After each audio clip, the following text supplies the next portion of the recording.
Goodness, the podcast of OA. Located deep within Sector 14845 and powered by the Emerald Light of Will, the podcast of OA is your guide to the Green Lantern universe. Hosted by Lantern Myron Rumsey, the podcast of OA begins now. Green Lantern fans, no matter where you are and where you're tuning into us, this is the podcast of OA, episode number 165. I'm your co-host, Myron Rumsey, and I am joined by our good friend, Phil Bova. Phil, my friend, how are you doing? Everything's going well here in the city of St. Louis. Just getting by. Clark's getting older, minute by minute, so it's fun watching him grow up and spend all this time with him. But other than that, man, everything's going really, really great. Is he shaving yet? No. Not yet. New York is the part of New York that I live in. It actually got the okay to start opening up again. Yeah, it's kind of what they're doing down here too. Yeah, we've got like a 4-phase program where the first phase, certain businesses open up, and then they're going to wait a couple of weeks, and then if things go well, they'll open up the next group of types of places you can go, and obviously you still have to maintain social distancing and all that, but. So it seems to be getting better. You know, I live out in the rural part of the state, so we haven't gotten hit quite as hard. So I think we're one of 3 or 4 regions in New York State that is going to be able to open up a little bit. So people are kind of excited about that. And I'm sitting here nibbling on a Green Lantern Hershey bar. Ooh, awesome! I haven't got to see. I haven't got to pick up one of those. I saw your post about it, and I was like, man, I need to find one. Yeah, they're pretty neat. They the faces of the candy bar have different symbols on them, and no shocker, there are 3 different Batman things. There's either the logo, his helmet, his mask, his cowl, or the Batmobile, and you see all of those scattered about. And Wonder Woman has the Wonder Woman logo and her tiara, and then Superman, Flash, Cyborg, and Aquaman. They all, in Green Lantern, just have their logo. And then there's also some BAM signs and things like that. It's cute. It's a neat thing. And, I don't know whether everybody saw it, but Hershey and DC Comics partnered together on this initiative, and they sent pallets of these candy bars to frontline workers for free. And they weren't supposed to hit the public consumption until July, but they're out there now if you can find them. It seems like Walmart's and Speedway mini marts have been 2 of the most common locations where people are finding them. Interesting. I'll have to go to a Walmart tomorrow. So before we get into too much of this episode, we've got some Green Lantern news, and the first thing I want to do is send some well wishes to Chad Bokelman. For those of you that may or may not remember, Chad was on our episodes a couple episodes ago. He was on You Are the Core segment, and he's one of the co-hosts of the Lantern Cast, and he is very sick, and he's actually in the hospital right now. So please send some well wishes Chad's way. If you would. We certainly wish him a speedy recovery. And Chad, if you're listening, stick in there, bud. I hope things work out well and you're back on your feet very, very soon. Yeah, that's sad to hear. I didn't know about that. That's a shame. Yeah, I didn't know about it. And then earlier today, his co-host Mark Marble, who was also on the show, messaged me and said, hey, just so you know, he's in the hospital right now.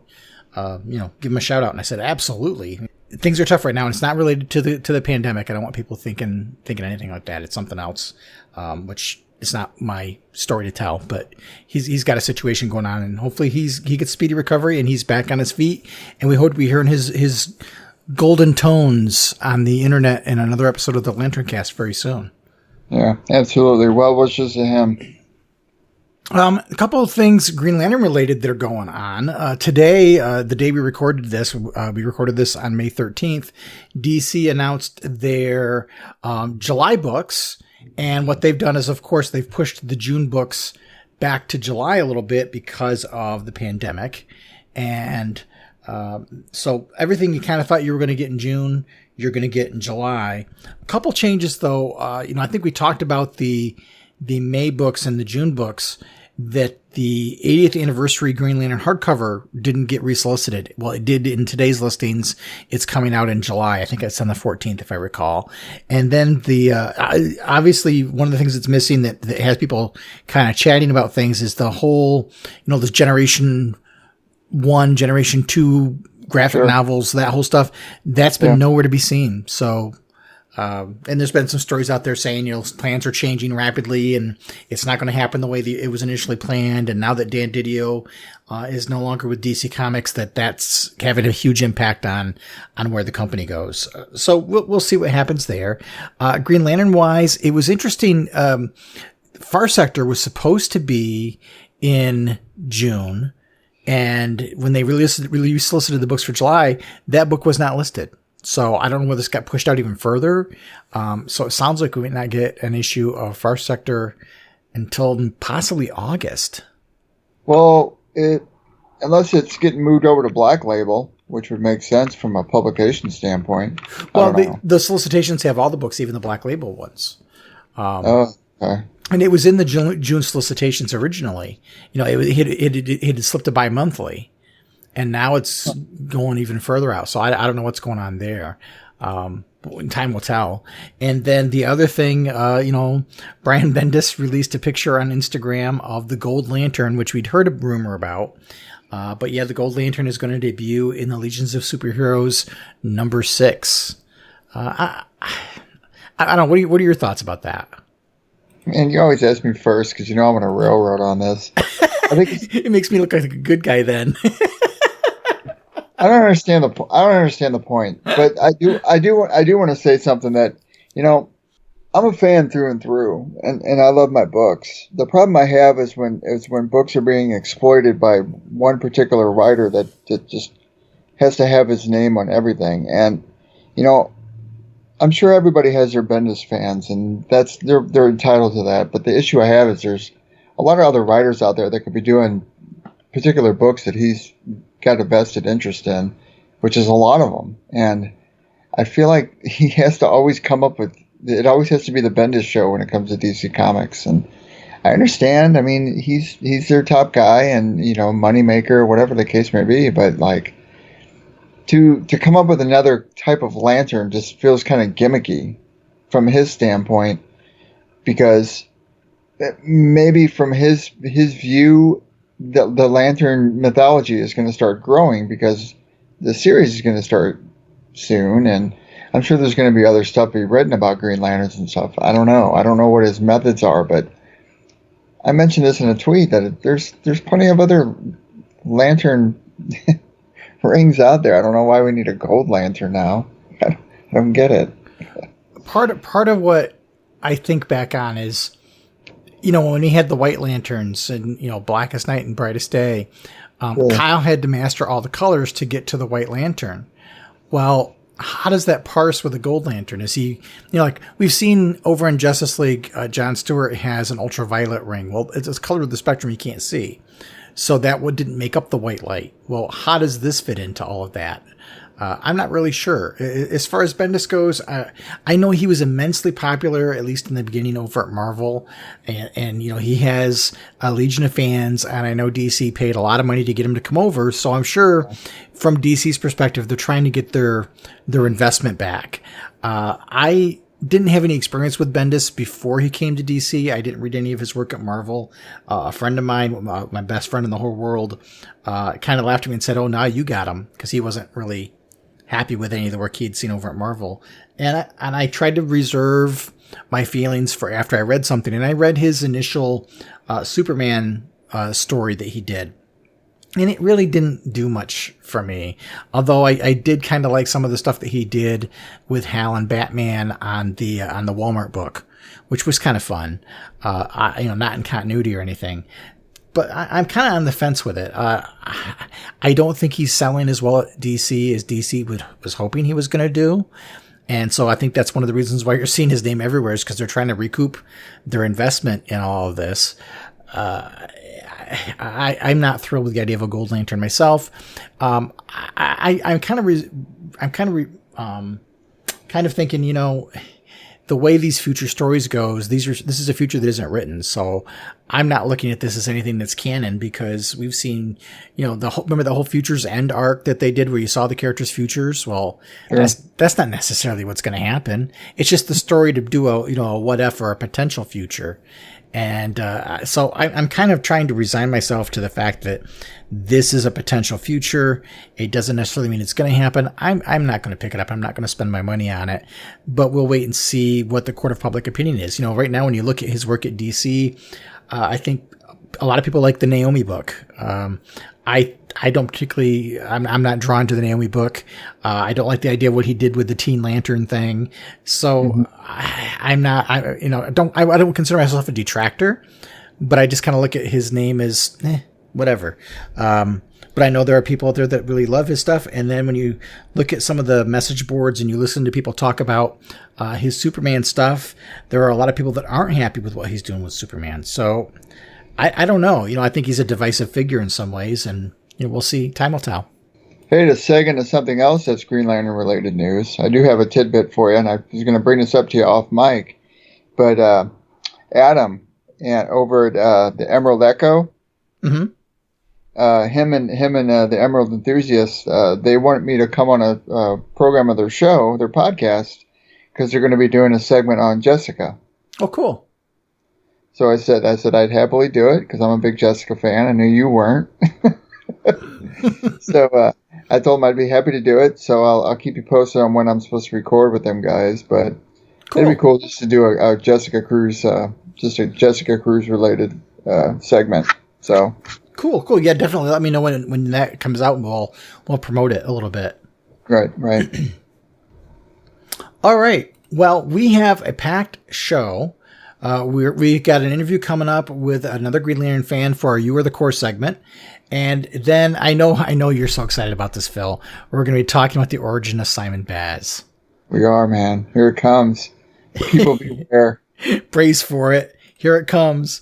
And then we also have a lot of listener feedback, and we've got one really neat one, an email I got just today that poses an ethical and theoretical question that I think we can have a lot of fun with.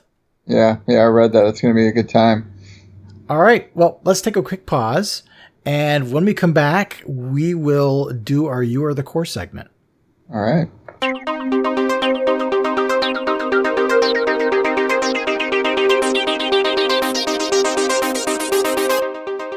And welcome back to the podcast of OA.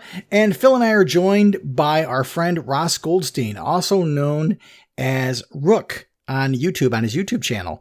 Ross, welcome to the podcast of OA and the You Are the Core. Thanks for having me along, guys. I've been with you guys for a while, on and off, but I've always relied on Blog of OA, especially for information, stuff that gets broken that kind of is new to the community or stuff that kind of just swims through, and people don't really give a second look to it. So I usually use it as a form of information and after actual stuff that I dig through when I build some content for my YouTube channel. Yeah, it's cool. There's a lot of little things that kind of, they slip through the cracks and the big companies don't pick up on it. And sometimes, unless there's a press release or something, it goes under their radar. Just like this candy bar thing that was just out here recently. And you were the only one on YouTube to cover it.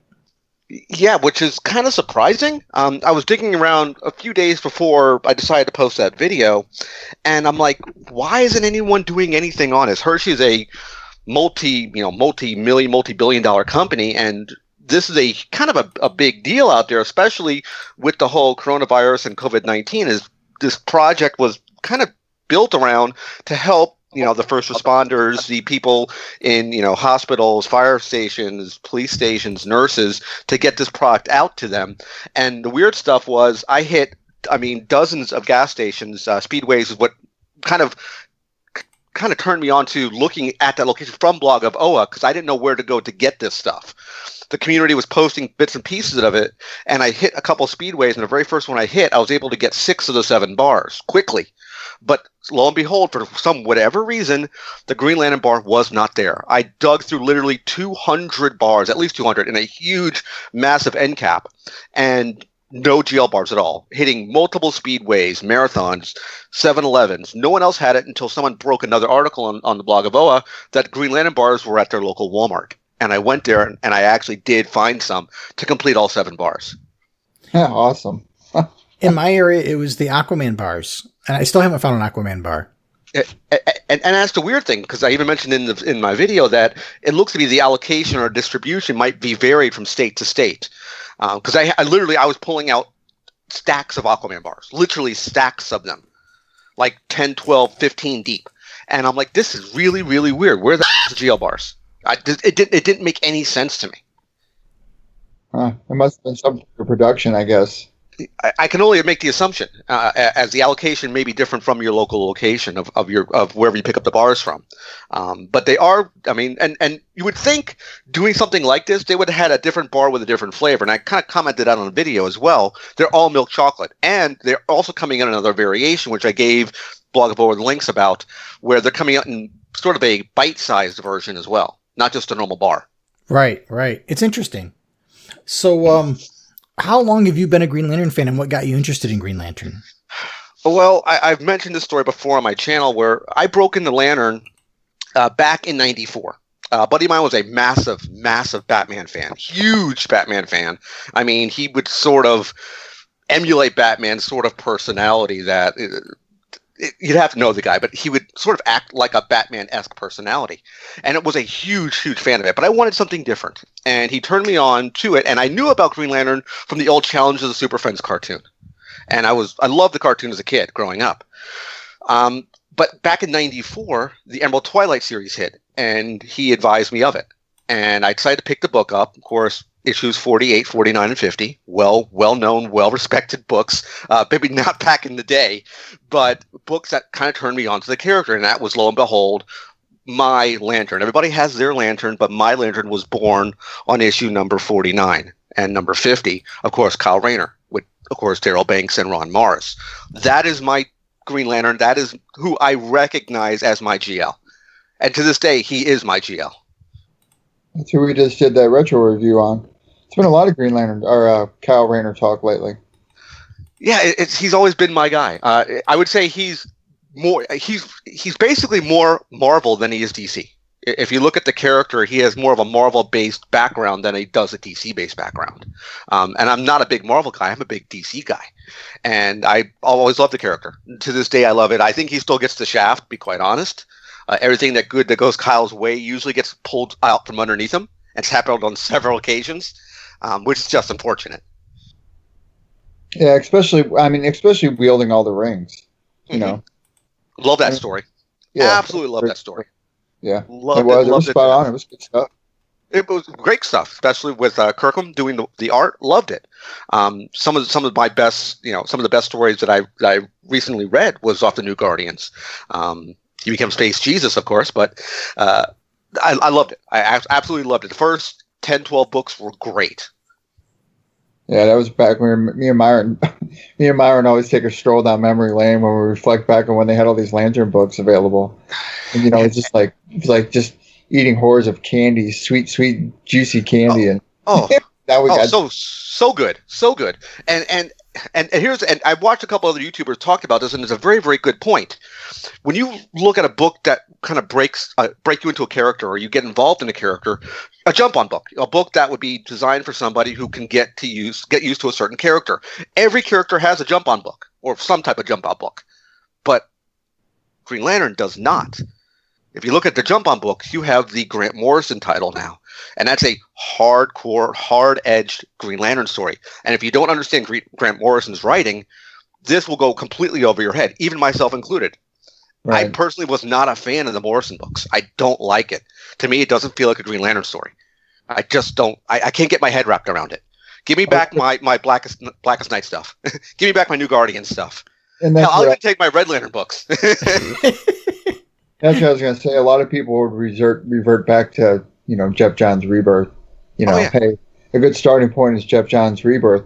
But what they'll do is they'll do Jeff Johns' Rebirth and then go all the way up through Sinestro Corps War, and then go up through the Blackest Night and stuff, and that's usually where it ends.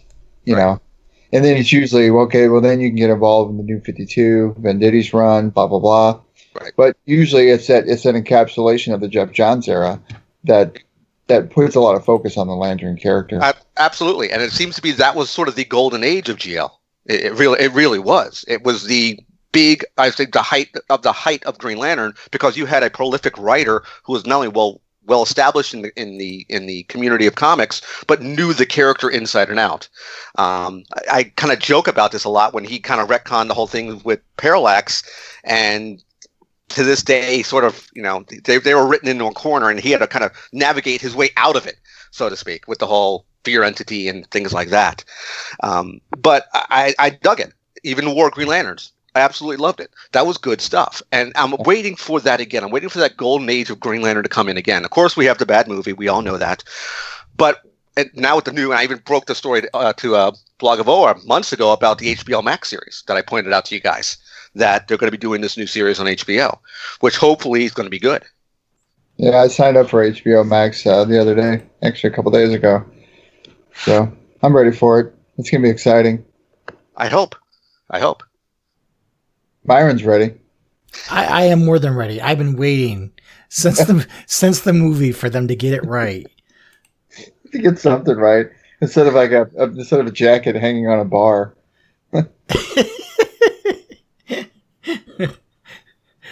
So Ross, what would you say you would like to see collected in trade that isn't currently in publication? I don't know. What would be good to do. I would say, for me personally, I know they're going to be doing stuff with the new 100-page Giant. I haven't picked it up yet. I want to get my hands on it. I think Walmart came out with a special version of it, but I could be wrong. But I know it's a new 100-page Giant's coming up. But I think something like that would be kind of cool. Maybe stuff from Banks's era, stuff from like an anthology of other books merged together from different eras.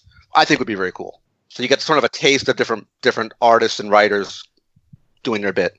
Yeah, I'm waiting to see what this 80th anniversary book that comes out here in a couple months looks like, because it's got a lot of different creative teams. Yeah, I heard about that one as well. I think they're doing like 10 or 12 covers. Yeah. Of course, I have to get the Mars. I have to get the Banks cover. I absolutely have to get that one just on principle, because he is. When I look at Kyle in the Crab Mask, I see Daryl Banks' art. To this day, I still do. He made that character. So I know in watching your YouTube videos, you have a pretty sizable collection of pop culture collectibles, especially a lot of Funko Pops and stuff. If you look at your collection of Green Lantern related items, whether it's comics or any of the collectibles that have come out, do you have a favorite item or a favorite issue?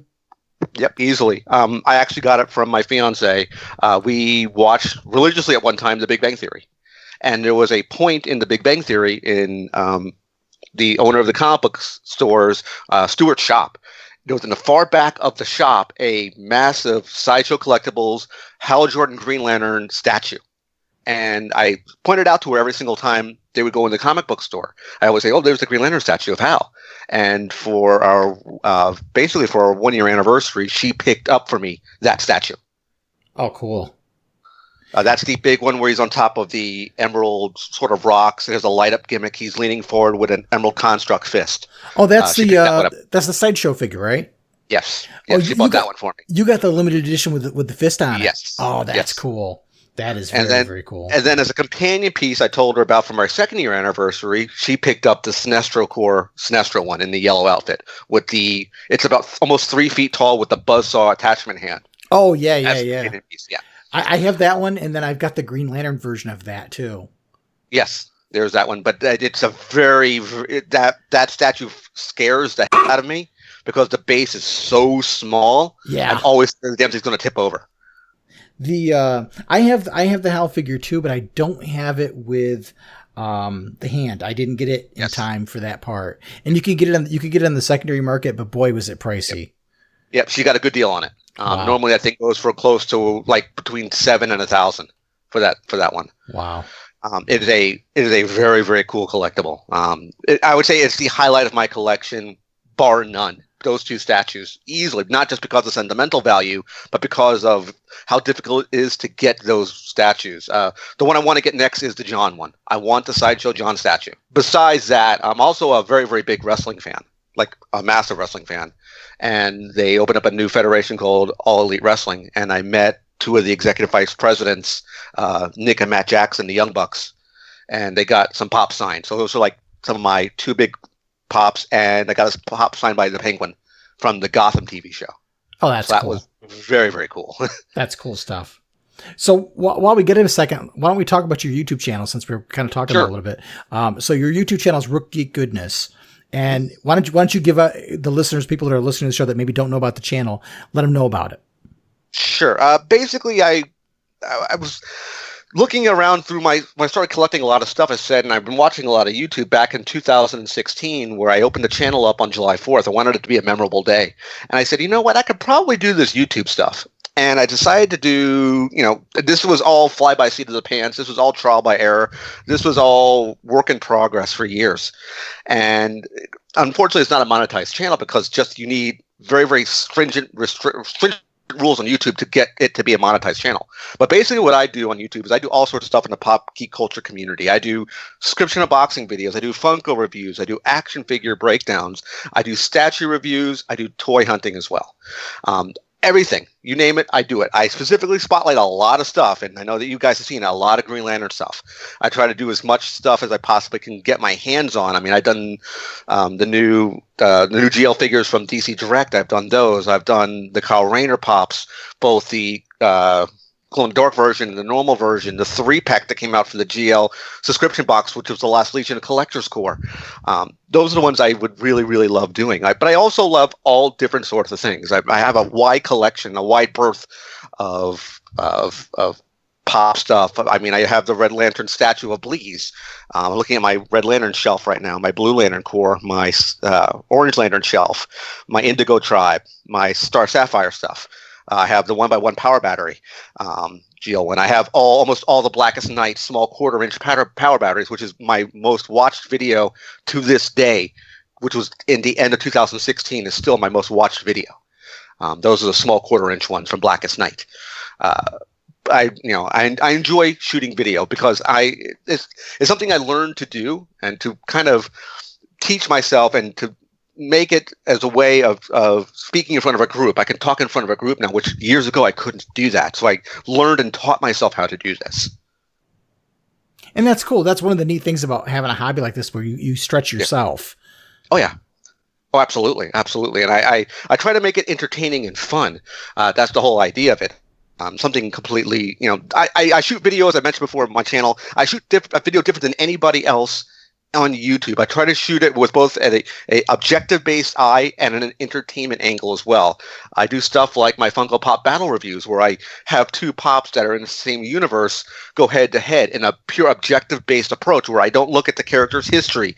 I don't look at powers or abilities like most people would do. I look specifically at the object in front of me and review it just like that.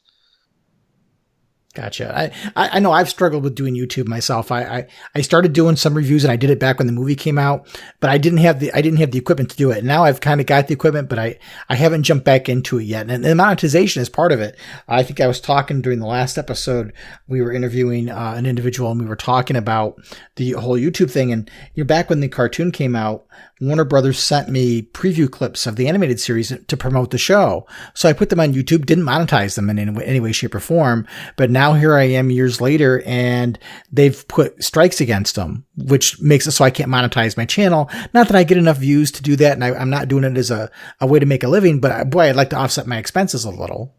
Oh, absolutely. And that's one of the reasons why when they made the change to the YouTube terms and conditions in 2017, 18, I was so kind of crushed by it. I'm like, well, how can I make any money off this? And I said to myself, Rook, why do I need to worry about this?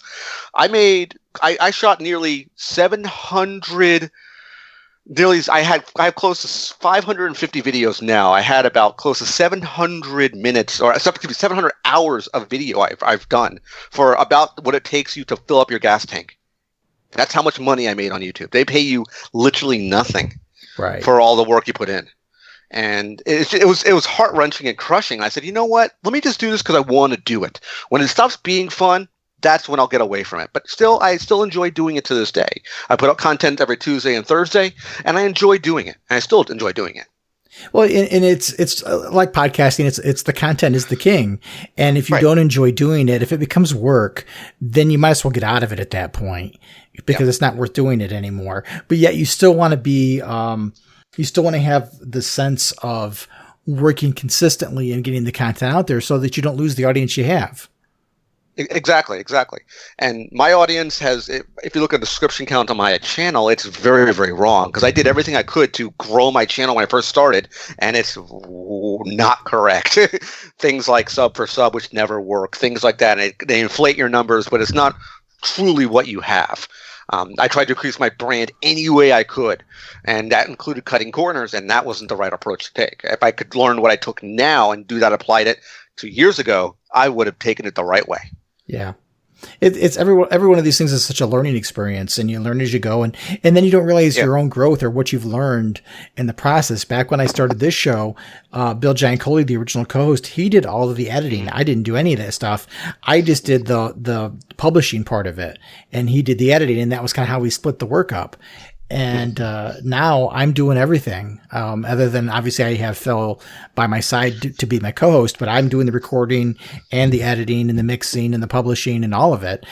But I've learned so much in doing that. Right, and that's where you learn and grow what you're doing to take those skills with you and apply that to either what you're doing now or something down the road. Yeah. It's one of the rewarding things is when you talk to somebody who is inspired by what you do and they start doing it on their own. And it's not an ego thing, but it's the whole thing that somebody else is now exploring their fandom and doing something for themselves that maybe they didn't before because now they've seen somebody else do it. They know they can do it too. This isn't anything magical. If you and I can do what we're doing, anybody can do what we're doing. Of course. It just, I talked to my fiance about it, and she says, I can't talk in front of a camera. I can't do what you do. I'm like, well, anybody can do what I do. I'm a hack at best, to be quite honest. But, I learned by doing it. I learned by, taking my camera out, getting a program online, learning how to edit, things like that, how to put a proper thumbnail together. I had people critique it, find out what's going on. They bashed it. And I learned from my mistakes, and I got better doing it. And I can increase my speed, and I gain proficiency to do and make it look better. Is it perfect? Not by any stretch of the imagination, but it's where I want it to be, and I know I can do even better with it. But I definitely enjoy doing it, and anyone can do this. I've spoken to people that started out YouTube channels, didn't know what to do. I give them the groundwork. Hey, do this, try this. But don't do what I did. Don't fall into this trap. And I'd rather give someone the information now so they don't fail compared to what I had happen and I had to learn it all along and, trial by fire. Right. You learn by making mistakes, and then you hope that you can pass your experience on to somebody else and save them the heartache. Exactly. So back to comics. Do you like to read your books digitally, or are you the traditional, I need the floppies? Or the trades? I've done both. I did Comixology for a long time. All my New Guardian stuff for a while was all Comixology. I was like, let me just get it online. But I also go and I do shoot content going to conventions. So the problem I was running into was I can't have a writer sign my phone. I can't have him sign something digitally. That's true. The problem. Very true. So I would normally go out, and my original goal was to pick up the trades. So I'd have the single issues on Comixology so I can get the same day the books are released, and then I can have the trade to be signed by whoever I want to get it. But I'm like, well, then I'm buying 2 sets of comics. That seems weird. So I said, you know what? Let me just ditch Comixology. I did it online. I did it for years. And let me just go back to traditional books. Now I'm kind of staring just for the GL. Normally I would kind of dab into different things here or there. The Dark Knight Metal stuff I dabbed into, a couple of the books here and there. Because I'm also a big fan of some of the Marvel books when it comes to B and C string heroes. I'm not a fan of everyone loves Iron Man. Everybody loves Captain America. Everybody loves Spider-Man. The big name guys, Hulk, Thor. I'm more for the little guy. I'm a big Darkhawk fan. I've always been a Darkhawk fan. Ever since the 90s. He was a combination of Spider-Man and Iron Man, just with an anger problem. And also I'm a big fan of Gambit. Those are my 2 characters I love in Marvel. And once they got rid of the Darkhawks book, I swung all the way back to DC. Yeah, I was a big fan of Gambit myself. Mm-hmm. Yeah. Got his pop. I want to get that statue. It is not cheap. Nice $700 sideshow statue, but looks great. But yeah, I'm a big Gambit fan. Yeah, the digital floppy thing is interesting. I mean, I'm the kind of the dummy that buys the digital because I need the artwork to grab it for the reviews. Plus, I want to be able to read the book before I can actually get to the comic shop. And then I buy in the floppy because I want to collect it. And then, you bag and board it, so I buy it in trade so that I can reread it later without having to unbag all my comics. Right. Which is incredibly stupid, but And it's also that feeling of having the medium in your hands, if that makes any sense. To essentially hold the book. Absolutely. Well, it's also that nostalgia thing. That's your experience growing up, and so that's the experience you want to continue with. Yep. And to this day, I remember my first comic I ever bought, too. And that was not any Green Lantern stuff. That was an old issue of G.I. Joe from Marvel. Yeah, that was we talked about that before. That was my first foray getting into comic books was issue number 1 of G.I. Joe back in the early 80s when Marvel produced it. Yep. There was one book, can't remember the number exactly. I know the cover. It's a picture of Destro standing in front of a doorway with, I think it's either Snake Eyes or Spirit on the ground. It was probably the best comic book I've ever read in my life because every single page after page 1 was all action. The entire book. Literally the entire book.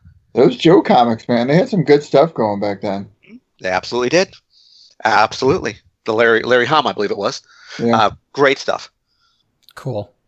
Well, Rook, we're gonna take and make sure we put a link to your YouTube channel in the show notes, and we appreciate you taking some time out of your weekday to have a conversation with us about Green Lantern and comics in your channel. Thanks for having me on here, guys. Love to do it again. Listen up, Lanterns. It's time you took the oath with Green Lantern John Stewart. In brightest day, in blackest night, don't let the podcast of Oa escape your sight. Let those who worship evil's might beware my power. Green Lantern's light.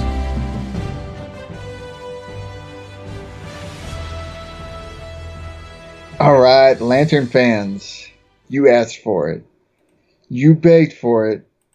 And you let us know your opinions on it. And here we are, live tonight, with the origin story of the one and only Simon Baz. Well, that's a big build-up, Phil. It is. It totally was. I got to get them all prepped for this, because, I rail on him all the time, but I can eat it, and I can do something good for the character, because he is a Green Lantern character. So, jumping right in, part of the New 52 initiative, which everybody has their split opinion on the New 52. I thought it was kind of cool myself. There were parts of it that I'm sure weren't. But coming out of it, we have a new Green Lantern created by Jeff Johns, none other than Jeff Johns, and Green Lantern issue number 0.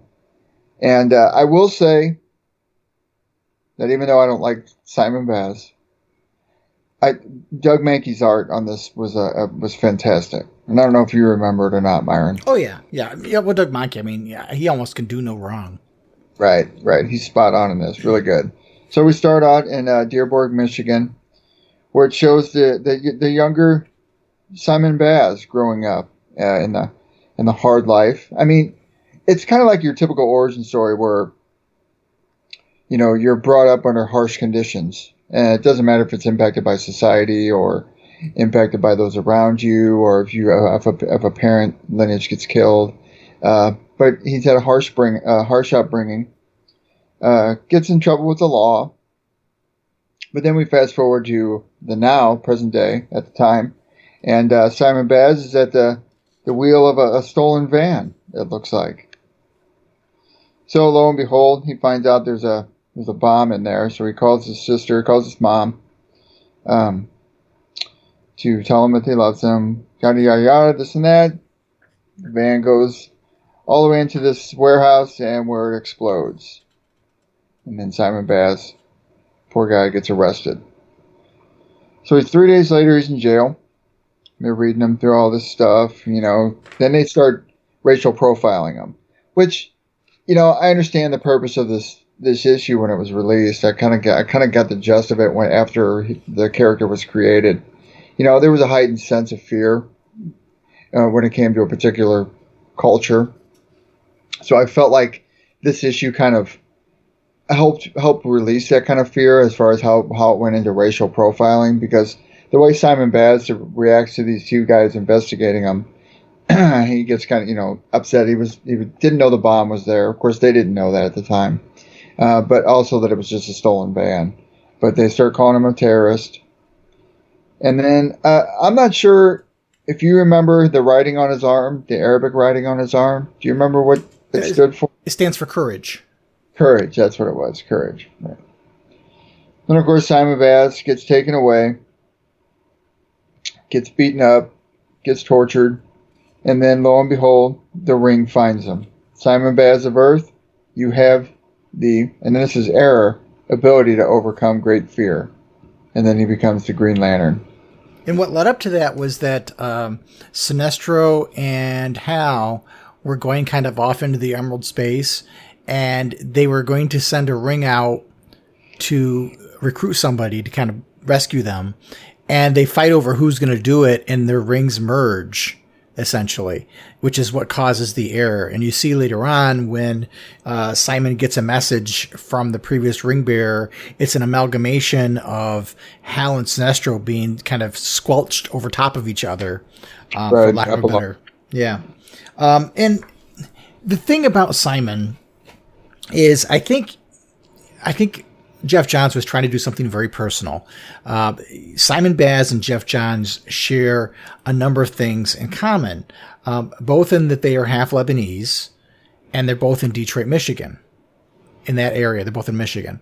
So I think Jeff was trying to perhaps show some sympathy for what it was like in the wake of the World Trade Center bombing, or not bombing, but the plane attacks, that there was some backlash and what it was like to suffer from that backlash and racial profiling.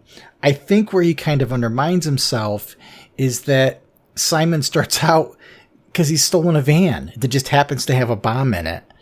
It doesn't help Simon's character.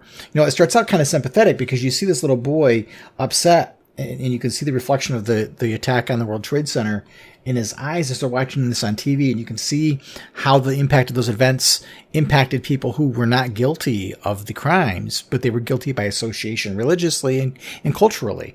And, sure. And that created some sympathy, but then you jump forward, and the guy, he's gotten his brother-in-law, stuck in the hospital on death's door from street racing. And the guy seems very capable, but now the factory he was working at has been closed. He's been laid off. And in desperation, he steals a van, which I understand times can get tough, but that doesn't speak to a good character. No. And when you couple that with the design of the costume, there were some things about the costume I thought looked kind of neat, like the lines around it and the decoration part. But the mask over the face, not only did it look bad from that perspective in terms of it looked like a gimp mask, but it also kind of prevented any emotion from showing, which made it difficult. And then there's the whole issue with the gun.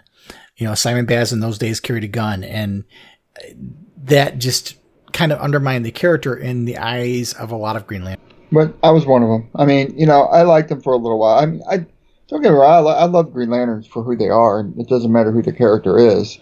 And I thought he was a pretty good piece when him and Jessica were doing their runs on Green Lanterns. But I didn't. Again, I go back to the whole theory. What's the point of creating new characters when you have other characters that should have some attention?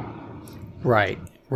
I kind of wonder. This was in the final days or the final months of the Jeff Johns run. This was during the Rise of the Third Army, which is right before the end of the Johns run, and you kind of wonder if after Blackest Night, did Jeff really have a plan? The story goes that he had a plan for 3 big stories. One was Rebirth, one was Sinestro Corps War, and one was Blackest Night. Did he run out of gas creatively a little bit at the end? I kind of think he did. And did he fall prey to the notion that writers often create avatars for themselves? My criticisms of Far Sector has been the same thing, that the authors created a character like themselves and put them into the Green Lantern universe and made themselves so that they have abilities that nobody else has, A, because they don't necessarily understand the mythology, and B, they want to stand out. When you look at Simon Baz, he has the ability to heal people with his ring and nearly bring his brother back from the dead. And it's that kind of Gary Stu, Mary Sue attitude that undermines a lot of characters. And I think that happened to Simon. And when you add that to the gun, and the design of the character and the not necessarily good character of Simon in terms of the guy was a thief, those things together, I think can undermine his popularity a bit. Yeah, that makes a lot of sense. And you're right. But there is fans out there that like him, and I don't think he's terrible. I just, whatever.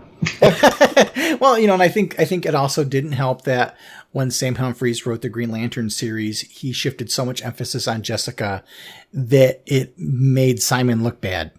Well, and I think that was its own undoing. I mean, I remember when Jessica was first teased back in Forever Evil, and I remember they showed the silhouette or whatnot, and I got to thinking to myself even back then, I was like, they don't really have a primary female Lantern character that's part of the core, other than your Aricia and Boudica, even if you want to call her a Lantern, or Sornik Natu. But I felt like she should do really well because they don't have your typical white prototype character to fill that role in the Green Lantern Corps on Earth that's a female. And lo and behold, look at how popular she is now. She's huge now, and huge enough to where I bet you 10 to 1 they're going to do some kind of focus on her in that HBO Max series. Yeah, we'll see. I think part of also what undermined it was during the Robert Venditti era, Guy and Simon got along pretty well, and then when Sam Humphries got aboard, you had him making fun of Guy and like he didn't like him, like he hated him. And so it made him look two-faced. True. I didn't even think about that either. Good point. So I think, I think good intentions didn't necessarily pan out, and the character didn't take off, unfortunately, for the character, but it goes back to right now we're in a world where we don't have enough books to give Green Lanterns a focus, and so he's one of those that doesn't get it. He and Guy and Kyle right now are kind of getting the short end of the stick. I think, and I've heard a lot of people saying that they think as far as DC is concerned, they're going to focus on Hal, John, and Jessica.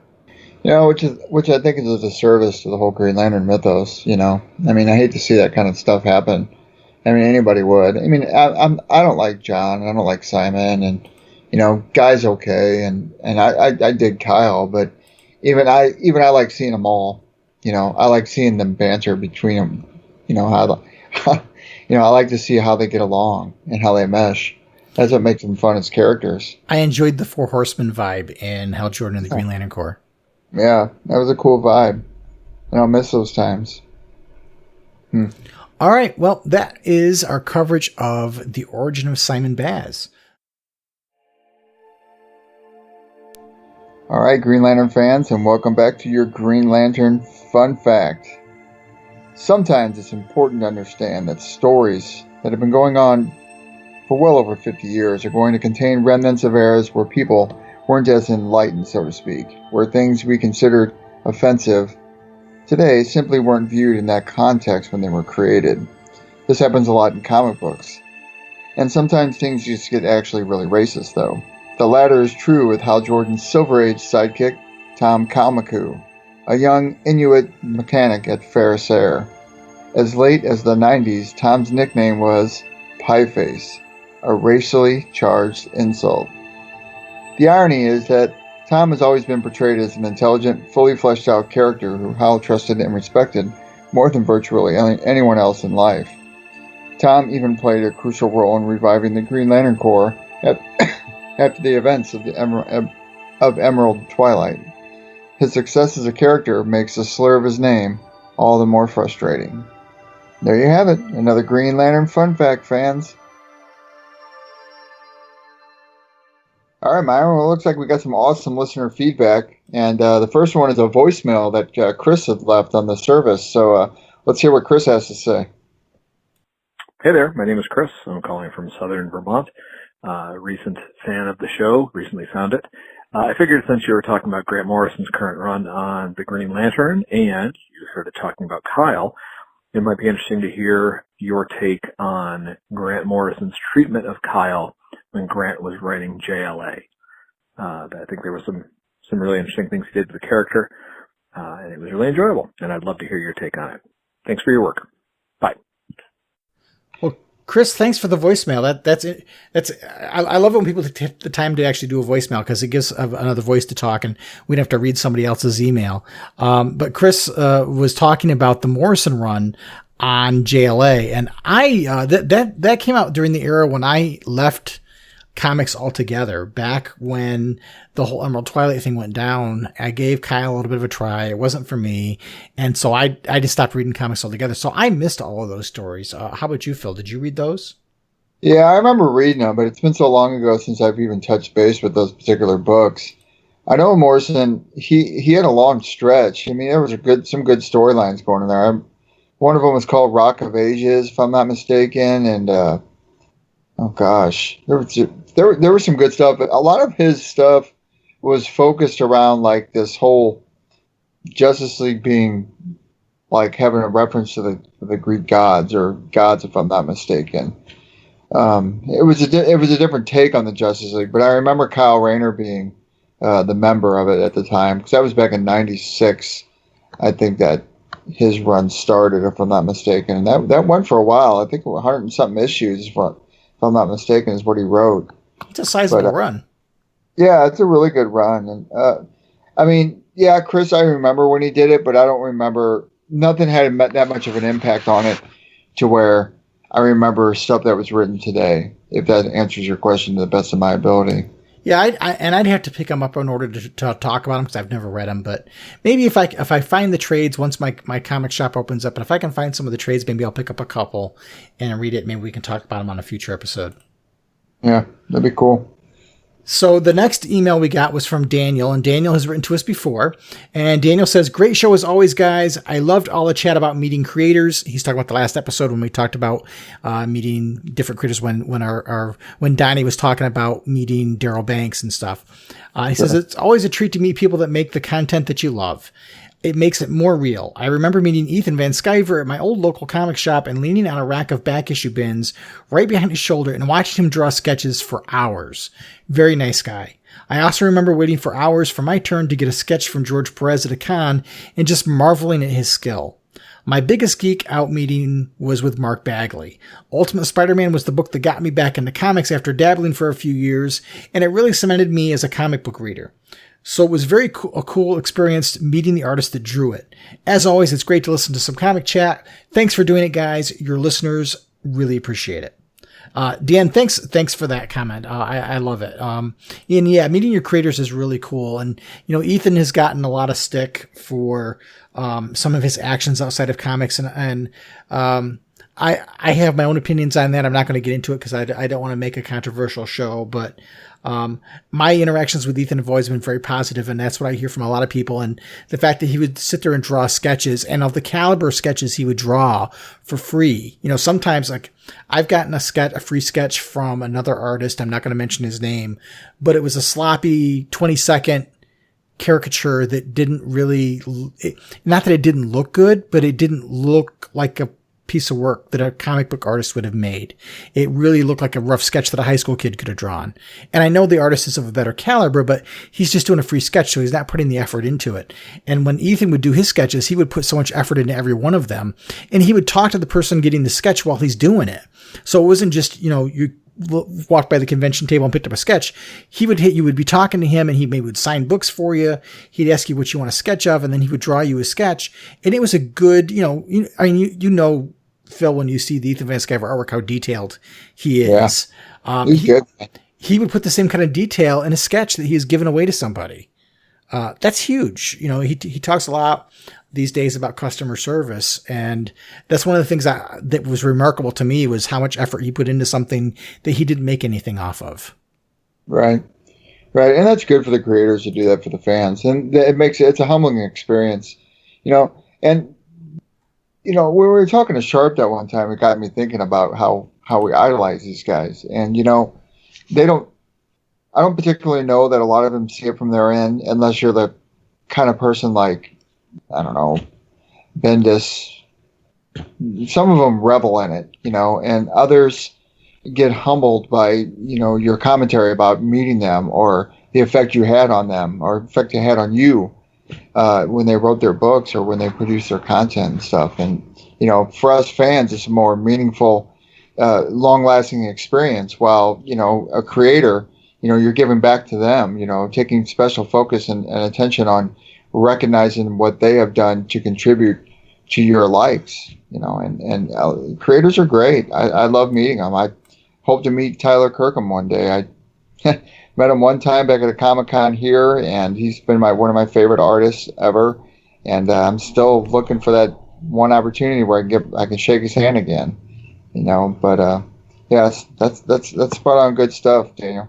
Absolutely. I think I've only ever had one negative experience with a creator, and I'm not going to get into it because I want to name names, but it was a very awkward exchange, and it came after I had done a review and pointed out something I thought was really ludicrous, and he tried to argue with me over it. And I was like, listen, my opinion's my opinion. You don't have to like it, and you don't have to like me, but I'm not going to sit here and be rude to you. I just disagreed with a particular thing that you wrote, and that's okay. Right. Because everybody has their opinions, right, come on. Right. And you can be professional about it, and you can be courteous about it. You can disagree with someone and still be their friend. Totally agree. But all right, we got one more, Phil. You want to read that one?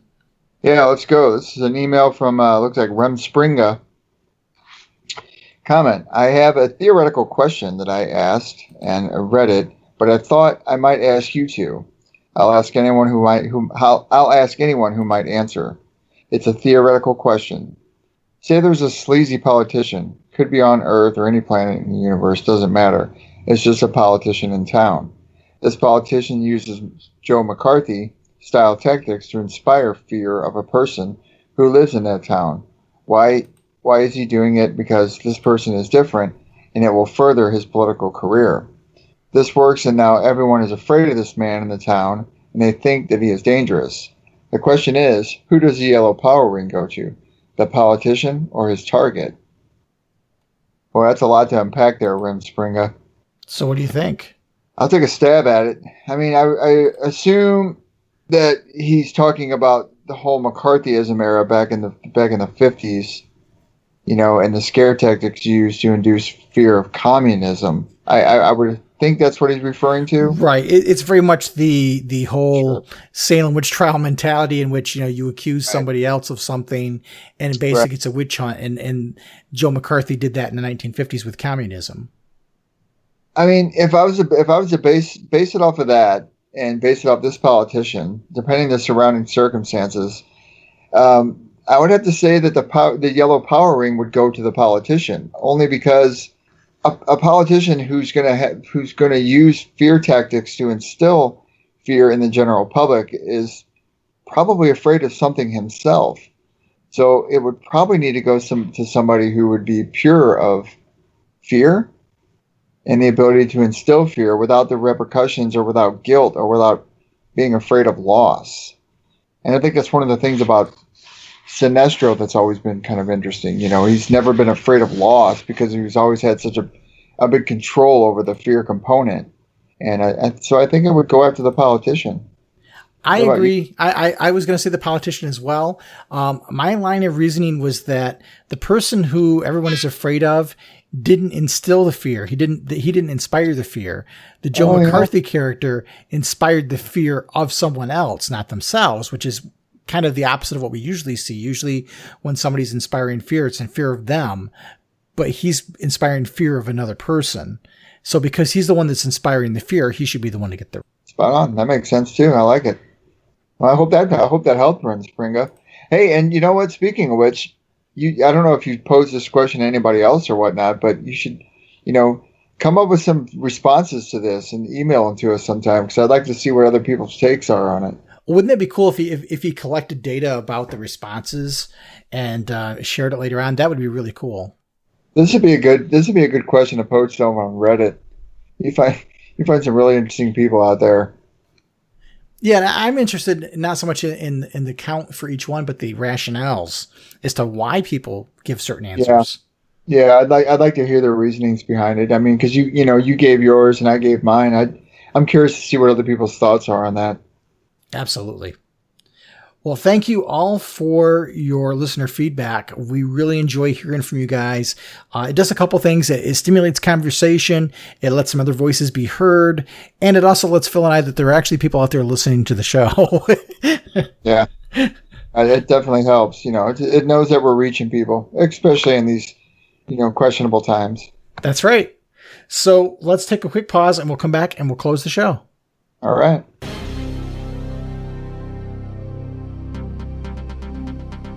What up, dweebs? This is Guy Gardner. You're listening to the podcast of OA. All right, Myron. Episode 165 in the bag. What'd you think? Another great episode, and I'm really enjoying the interview segments. I like talking to Ross and listening to his YouTube channel. And again, we'll promote his channel by putting a link to it in our show notes. But by all means, take a look at what he's got to talk about. He's got a lot of Green Lantern content, but he's also got a lot of other content that you might find of interest. So definitely check it out. Fun to talk a little bit about Simon Baz. I think like the Green Lantern run, he got the short shift of the episode because we didn't really talk about him a whole lot, but we covered the basics. We did. I mean, I don't know. I could have put more effort into a Simon Baz origin story, but I mean, it was pretty self-contained. It was a good opening issue for him, and I'll give credit where credit is due. He's now a topic of conversation. So regardless, he's still around. It's kind of like that Jar Jar Binks character. So Simon Baz is the Jar Jar Binks of the Green Lantern universe. Is that what you're trying to say? I'm going to say that. You can quote me on that. Send your cards and letters to Phil Bova at Blockify. That's exactly right. All right. Well, we will be back next week, and I'm not sure what we're going to talk about yet. Maybe we should talk about the Justice League Dark movie. What do you think? I can do that. That was good. I can definitely do that. We'll have to take a look. I'm not sure if it's out on physical media yet, but if it has, we'll talk about that. If not, we'll pick something else. I'll have to double check to see if it's out on physical media yet, because I don't want to spoil it for anybody. Right. Because it's really good, and a lot of stuff that we'd say about it would really, really give a lot of cool stuff away. Well, and it'll be interesting because I know when I talk about it, I'm going to talk about it in two different ways. I'm going to talk about it as just a generic comic book fan, but I'm also going to talk about it from a Green Lantern lens, through a Green Lantern lens, because I have two differing opinions. And some of the comments that have been made on social media by the people involved in the movie, I want to address and talk about too. So it might be a contentious conversation. That's right. We can get through it. That's right. We can. So until next time, next week, please keep your power rings charged, take good care of each other, and make every day your brightest day. The Podcast of OA is the official podcast of the Blog of OA and a proud member of the Comics Podcast Network. Share your comments and questions by calling the show's voicemail line at 406-POD-OA. That's 406-763-6362. You can send your emails to podcast@blogofoa.com. You can also find the Blog of OA and the Podcast of OA on Twitter and Facebook. Green Lantern and other related characters are the copyrighted property of DC Comics Incorporated and are used without permission. The Blog of OA and the Podcast of OA are fan productions and do not claim any ownership over the Green Lantern or any other copyrighted properties.